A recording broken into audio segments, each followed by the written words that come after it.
भले राजकारणामध्ये हार जीत होत असते, त्याला काय एवढे काय घाबरून जायचं काही कारण नाही. आपण नव्या ताकदीनं नव्या जोमानं या निवडणुकीला आपल्याला सामोरं जायचं आहे.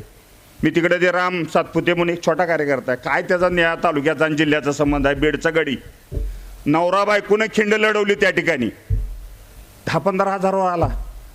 इथं 35 वर्षात 150 जेडपी सदस्य, 200 पंचायत समिती सदस्य, 500 मार्केट कमिटी, 1000 कारखाने संचालक आणि इतके गावगावचे सरपंच असताना सुद्धा आपल्याला पराभव या ठिकाणी भोगावा लागला.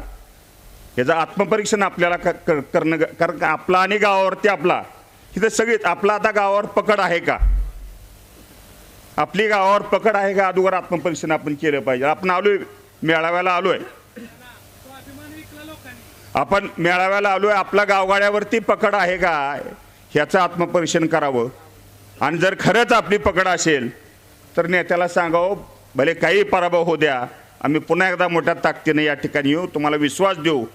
आणि 18 ते 35 मध्ये ह्याला अनेक कारणं आहेत, लय लय मोठी मोठी कारण, बोलून चालत नाही, बोललं तर दगड घालतील पुन्हा.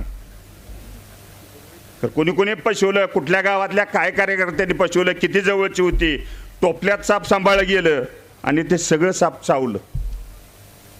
मी आपल्याला झालेल्या पराभव होत असतो, मामा झेडपीला पडले, आमदारकीला पडले, खासदारकीला पडले, काही बिघडत नाही, होत असतं.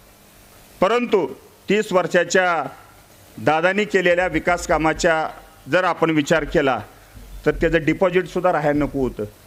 विकासाची आणि ह्या निवडणुकीची चर्चा वेगळी झाली, निगेटिव्ह लोक पसरवत गेली. कोणी पसरवलं, रणजित भाया वाईट आहे, वाईट आहे, वाईट आहे, वाईट आहे. आपल्याच लोकांनी, पार्टीतल्या लोकांनी सांगायचं आलं नाही, रणजित येत नाही निवडून, रणजित येत नाही निवडून, रणजित नाही निवडून. त्याचा आणि रणजितचा आणि समाजाचा कधी संपर्क येऊन दिला नाही. आपली लोक समाजात पेरत गेली, रणजित नको, रणजित नको, रणजित नको.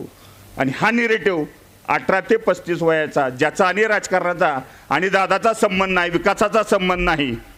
दादानी काम कधी केलं?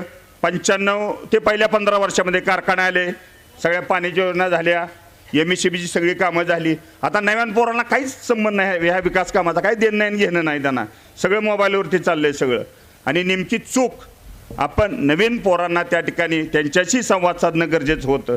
त्या सगळ्या गावगाड्यामध्ये आता इथं किती आलं, 2-3 हजार लोक आहेत, 3 लाख लोक महाग आहेत.